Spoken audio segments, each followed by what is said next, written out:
Friends, आप सबका एक बार फिर से स्वागत है। अभी तक पॉलिटी के हमने 3 वीडियोस दिए हैं और 3 वीडियो में सबसे पहले हमने बात की थी कैसे हम सरल तरीके से संविधान के चैप्टर्स को याद करेंगे और उसके बाद हमने जाना संविधान की जो 12 अनुसूचियां हैं उन्हें हम कैसे याद कर सकते हैं। पिछली क्लास में हमने देखा संविधान सभा के बारे में और उससे जुड़े हुए काफी सारे फैक्ट्स हमने कंप्लीट किए हैं। आज हम बात करने वाले हैं संविधान की प्रस्तावना के बारे में। तो बच्चों एक एक करके हम इसे देखेंगे। इस पूरे टॉपिक को हम 3 से 4 सेगमेंट में 3 से 4 पार्ट्स में ब्रेक करेंगे और एक एक करके सारी चीजें क्लियर करेंगे। चलिए तो स्टार्ट करता है। सबसे पहले बच्चों हम इसके इंट्रोडक्टरी पार्ट पर देखें तो 5 क्वेश्चंस वहां से निकल कर आते हैं। अगर आपने संविधान सभा का वीडियो देखा है तो 3 क्वेश्चंस आपके क्लियर होंगे। पहला क्वेश्चन ये है, संविधान सभा का प्रस्ताव किसके द्वारा रखा गया? तो जवाब क्या है? पंडित जवाहरलाल नेहरू के द्वारा। दूसरा क्वेश्चन बच्चों ये क्रिएट होता है कि संविधान सभा में प्रस्ताव कब लाया गया? तो 13 दिसंबर 1946 को पंडित जवाहरलाल नेहरू ने लाया था और इसे स्वीकृति कब मिली? 22 जनवरी 1947 को। तो 3 सवाल तो बच्चों ये क्लियर होता है। हमारे भारतीय संविधान के कई सारे पक्षों को दूसरे देशों से लिया गया है। अब अगर हम प्रस्तावना की बात करते हैं, निश्चित तौर पर इसका विचार भी हमने किसी दूसरे देश से लिया है। तो सवाल ये पूछा जाता है कि प्रस्तावना का विचार किस देश के संविधान से लिया गया है? और जवाब क्या होगा? यूनाइटेड स्टेट्स ऑफ अमेरिका, मतलब यूएसए। 5वां सवाल बच्चों क्या है? बेसिक एरा में जो प्रियम्बल की लैंग्वेज है। अच्छा, प्रियम्बल हमने बोला तो आपको पता होना चाहिए प्रस्तावना को ही हम 2 नामों से जानते हैं। इसे हम प्रस्तावना कहते हैं, इसे हम उद्देशिका भी कहते हैं और अंग्रेजी में हम इसे प्रियम्बल कहते हैं। प्रियम्बल की लैंग्वेज को ऑस्ट्रेलिया के संविधान से लिया गया है। तो अभी तो हमने प्रियम्बल के बारे में 5 बेसिक फैक्ट्स जाने। बच्चों अब हम इससे रिलेटेड कुछ स्टेटमेंट्स जानते हैं। अगर हम वनडे एग्जाम्स की बात करते हैं तो प्रियम्बल से रिलेटेड कुछ स्टेटमेंट्स पर डायरेक्ट क्वेश्चन आता है। तो हम यहाँ पर 4 कथन जानेंगे और ये जानेंगे कि प्रस्तावना से जुड़े ये कथन किसके द्वारा दिए गए हैं। तो बच्चों प्रस्तावना को संविधान की कुंजी किसने बोला है? तो जवाब होगा अर्नेस्ट वारकर। दूसरा सवाल ये होगा कि प्रस्तावना को संविधान की आत्मा किसने बोला है? तो जवाब होगा ठाकुरदास भार्गव। तीसरा क्वेश्चन स्टेटमेंट से रिलेटेड कि प्रस्तावना को किसने राजनैतिक जन्मपत्री माना है? तो जवाब है के.एम. मुंशी और इनका नाम हमने पीछे भी देखा है, कन्हैयालाल माणिकलाल मुंशी। ये प्रारूप समिति के भी एक सदस्य थे। चौथा स्टेटमेंट दिया गया है कि यदि संविधान शरीर है तो प्रस्तावना उसकी आत्मा के समान है। और बच्चों ये स्टेटमेंट किनका है? सुभाष कश्यप का है। तो हमने अभी तक जाना प्रस्तावना से जुड़े 5 छोटे छोटे फैक्ट्स और हमने जाना 4 कथन। अब हम आते हैं एग्जैक्टली प्रस्तावना क्या है। तो बच्चों प्रस्तावना को हम जब ब्रेक करते हैं तो 3-4 बातें इसमें जानते हैं। पहली चीज ये कि प्रस्तावना की शुरुआत होती है we the people of India और यहीं से आपको एक क्वेश्चन मिलता है। क्वेश्चन क्या है? भारतीय संविधान में शक्ति का मुख्य स्रोत क्या है? तो बच्चों क्योंकि संविधान बनाया है हम भारतीय लोगों ने, इसलिए हमारे भारतीय संविधान में शक्ति का स्रोत क्या है? हम भारत के लोग।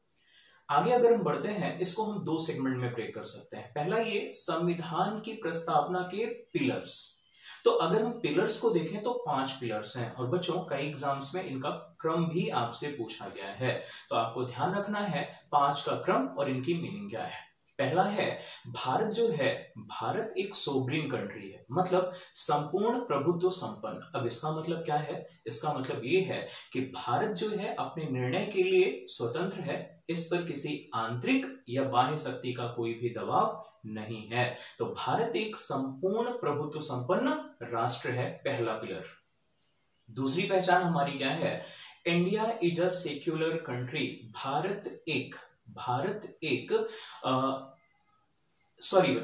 दूसरा जो वर्डिंग है वो है सोशलिस्ट। भारत एक समाजवादी देश है। और ये थ्योरी हमने कहां से ली हुई है? रूस से ली हुई है। समाजवाद का मतलब क्या है बच्चों?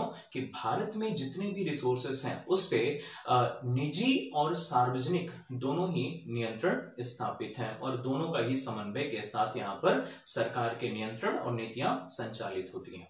तो हमने पिलर्स में 5 पिलर्स बोले थे, 2 पिलर्स हमने देख लिए हैं। पहला हमने देखा है सोवरेन, दूसरा हमने देखा है सोशलिस्ट, तीसरी अगर हम बात करते हैं बच्चों वो शब्द है पंथ निरपेक्ष।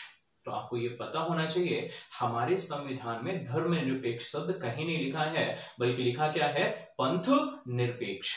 तो इसका मतलब क्या है? इसका मतलब ये है कि राष्ट्र का कोई पंथ नहीं है। तो इसकी इनडायरेक्ट मीनिंग क्या हो गई बच्चों? राष्ट्र का कोई पंथ नहीं है, इसका मतलब ये है कि राष्ट्र की नजरों में या राष्ट्र के सामने सभी पंथ एक समान है।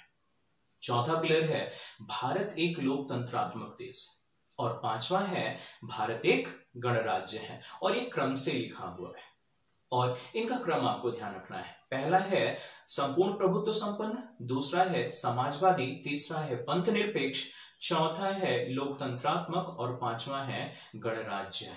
तो ये 5 पिलर्स हैं जो हमारे प्रियम्बल में लिखे हुए हैं। इसके अलावा हमारी जो प्रस्तावना है वो 4 आदर्शों पर आधारित है। तो वो 4 आदर्श कौन है और वो हमसे क्या उम्मीद करता है?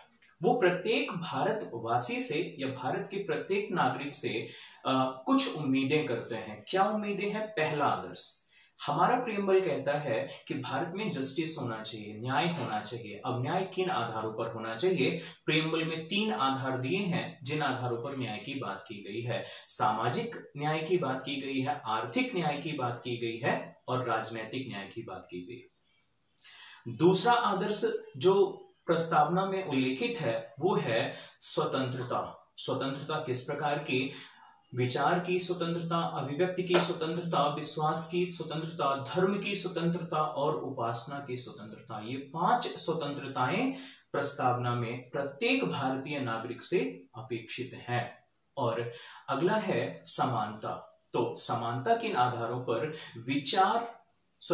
प्रतिष्ठा और अवसर की समानता। प्रतिष्ठा और अवसर की समानता भारत के प्रत्येक नागरिक को होनी चाहिए, ऐसा प्रस्तावना कहता है। और चौथा आदर्श संविधान का है बंधुत्व और भाईचारा। तो बंधुत्व किस प्रकार का होना चाहिए? बंधुत्व का मतलब है राष्ट्र की एकता और अखंडता से है। तो अभी हमने क्या जाना बच्चों? एग्जैक्टली जो कॉन्स्टिट्यूशन में वर्डिंग्स लिखी हुई हैं उनका मीनिंग क्या है, इसको हमने अभी 3 पार्ट्स में ब्रेक किया। सबसे पहले हमने देखा शक्ति का स्रोत, we the people of India. फिर हमने देखा 5 पिलर्स, उनके हमने क्रम जाने। हमने देखा संपूर्ण प्रभुत्व संपन्न, समाजवादी, पंथ निरपेक्ष, लोकतंत्रात्मक, गणराज्य।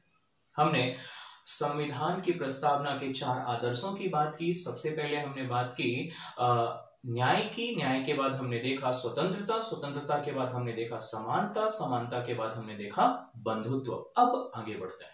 तो आगे बच्चों हम देखते हैं जो हमारी प्रियम्बल है उसे कब स्वीकार किया गया। यह क्वेश्चन ऐसा पूछा गया है कि प्रस्तावना में कौन सी तिथि उल्लेखित है। तो क्योंकि हमने आपको बताया है भारतीय संविधान 26 नवंबर 1949 को बनकर तैयार हुआ, तो बच्चों हमारे प्रियम्बल में भी यही डेट उल्लेखित है। तो अगर कभी क्वेश्चन आता है तो आप ध्यान रखेंगे जब हमारा संविधान बनकर तैयार हुआ, मतलब प्रस्तावना में 26 नवंबर 1949 उल्लेखित है।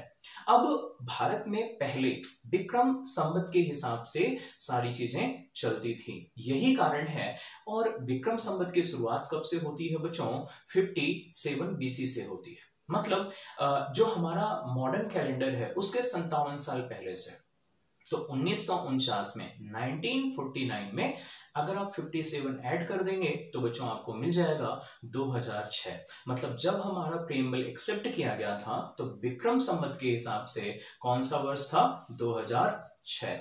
तो मिति मार्गशीर्ष शुक्ल सप्तमी के दिन 2006 विक्रम संवत को प्रस्तावना नहीं, हमारे संविधान को अधिनियमित और अंगीकृत किया गया। तो ये तो रही प्रस्तावना के बारे में पूरी चर्चा कि आखिर प्रस्तावना में लिखा क्या है। अब बच्चों 2 बातें बड़ी जरूरी हो जाती है। वो क्या है? प्रियम्बल से रिलेटेड सुप्रीम कोर्ट में कुछ केसेस आए हैं, तो अभी हम प्रियम्बल से रिलेटेड जो 4 केसेस हैं उन पर बात करते हैं। आखिर केस कौन से हैं, किस वर्ष आए हैं और उन पर न्यायालय का क्या फैसला रहा है। तो बच्चों अगर हम पहले केस की बात करते हैं, इसका नाम है सज्जन सिंह बनाम राजस्थान राज्य। सज्जन सिंह बनाम राजस्थान राज्य, और यह मामला आया 1955 में। और इस मामले में न्यायालय ने क्या बोला? न्यायालय ने यह बोला कि जो प्रियम्बल है वो संविधान निर्माताओं के मन को जानने की कुंजी है। मतलब संविधान निर्माता किस प्रकार का भारत बनाना चाहते थे, भारतीय नागरिकों से किस चीज की अपेक्षा रखते थे, ये हम प्रियम्बल को पढ़कर जान सकते हैं। दूसरा जो केस है उसका नाम है वेरुवारी विवाद। बच्चों यह एक भूमि से संबंधित विवाद है। यह केस काफी डिटेल में हम बाद में आपको पढ़ाएंगे। बस अभी ये समझिए कि वेरुवारी जो विवाद है 1960 का है और इसके तहत 9वां संविधान संशोधन भी किया गया। न्यायालय ने प्रस्तावना से जोड़कर एक तथ्य यहां भी बोला, और वो ये बोला कि preamble is not the part of constitution. मतलब न्यायालय ने इनडायरेक्टली क्या बोल दिया कि प्रस्तावना संविधान का भाग नहीं है, इसका मतलब संसद इसमें संशोधन नहीं कर सकती है। तीसरा जो केस है उसका नाम है गोलकनाथ बनाम पंजाब राज्य। बच्चों यह जमीन से जुड़ा हुआ एक मुद्दा था। जब पंजाब सरकार ने हदबंदी संबंधी एक कानून लाया था, तो पंजाब में 2 भाइयों ने, जो वहां के जमींदार थे, उन्होंने संपत्ति के अधिकार के उल्लंघन के तहत सर्वोच्च न्यायालय में एक केस दायर किया।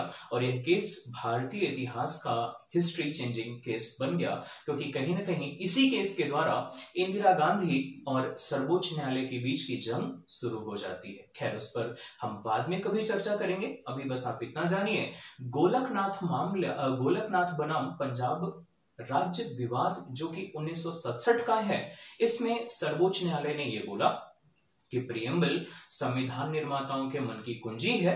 तो अगर कहीं पर संविधान की भाषा अस्पष्ट होती है तो वहां पर प्रस्तावना की सहायता ली जा सकती है। लेकिन अभी भी ध्यान रखेंगे, अभी भी सुप्रीम कोर्ट ने प्रियम्बल को कॉन्स्टिट्यूशन का पार्ट एक्सेप्ट नहीं किया।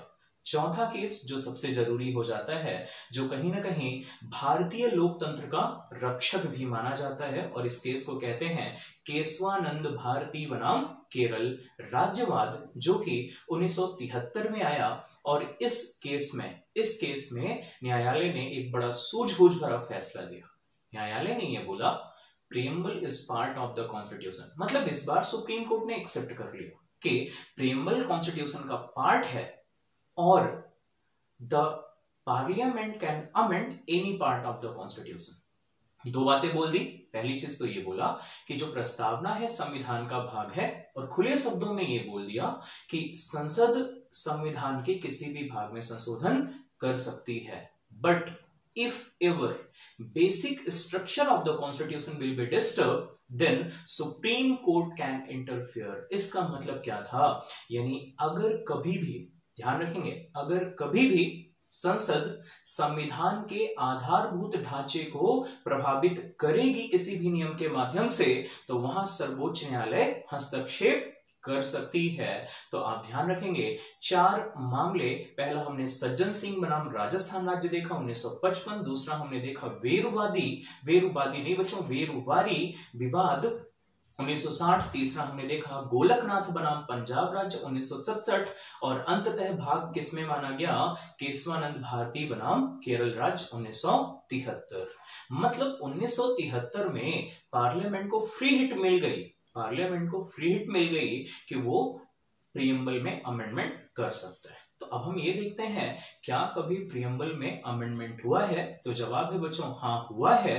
तो दूसरा सवाल ये जो एग्जाम्स में पूछा गया है कि प्रस्तावना में कुल कितने संशोधन हो चुके हैं? तो जवाब है सिर्फ 1 संशोधन हुआ है। और कब हुआ है? 1976 में 42वें संविधान संशोधन के द्वारा। और क्या संशोधन हुआ है? 3 शब्द जोड़े गए हैं, और वो 3 शब्द क्या है? समाजवादी, पंथ निरपेक्ष और राष्ट्र की अखंडता। मतलब जो हम 5 पिलर्स देखते हैं, पहले 3 पिलर्स थे, बाद में 2 पिलर्स जोड़े गए हैं, समाजवादी, पंथ निरपेक्ष राष्ट्र की अखंडता।